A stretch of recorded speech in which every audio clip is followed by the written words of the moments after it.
So the second element that Jesus highlights is this idea of picking up your cross. And although this language is kind of quite familiar to us, the actual practice of where the root of where it came from may not be. So it goes all the way back to the days of Jesus and in the Roman Empire, when someone was convicted and sentenced to death by crucifixion. They would make the convicted criminal, after having been publicly flogged, they would make this person who had been charged literally carry that horizontal part of the cross on his shoulders, from or through the city streets, through the public marketplaces, and out beyond the city to the place of their execution. And because the cross was an instrument of death, some people have suggested that what Jesus is getting at here is that he is challenging his disciples to be willing to lay down their lives, to become martyrs for the cause of the gospel and for their confession of Jesus. But whilst I recognize that that is probably a part of what it means to be a follower of Jesus, that willingness to lay down your life, I don't think that's what Jesus is getting at here. Because he doesn't just tell them to pick up their cross, he tells them to pick up their cross daily.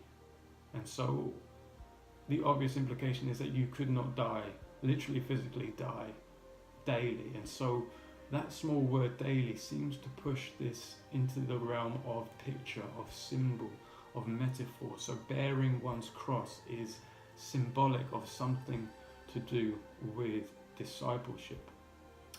However, you can't completely take away this whole idea of death and dying from the equation. Because in the very next verses, in verses 24, 25, Jesus begins to talk about people who will lose their lives. And so the imagery of the cross and this idea of losing your life, it does carry this kind of symbolic meaning of discipleship, of death, of dying to something. But as I said earlier, the cross and bearing one's cross is not just simply about death. When the Romans kind of designed or perfected the idea or the idea of crucifixion, it was designed in such a way that not only would it cause excruciating pain to the person who was being crucified, but the whole process was manufactured to kind of maximize the amount of shame and dishonor and humiliation for that convicted criminal. So after, like I said, they were publicly flogged initially, and then they were forced to carry their cross, oftentimes with what they were being charged with hung around their neck, through the city streets, past neighbours, past family members, past friends, past their kindred, as it were.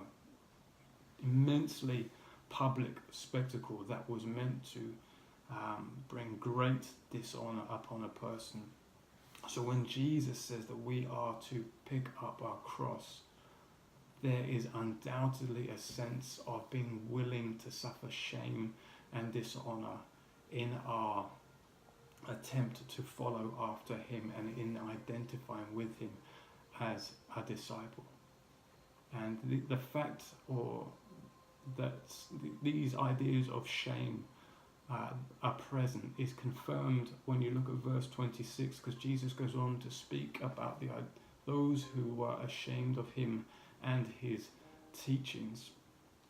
And so both these elements probably need to be held together, the kind of the dying to something part and the willingness to suffer shame and dishonor for the sake of Christ. Both of these things belong within this kind of rich symbolism of bearing our cross.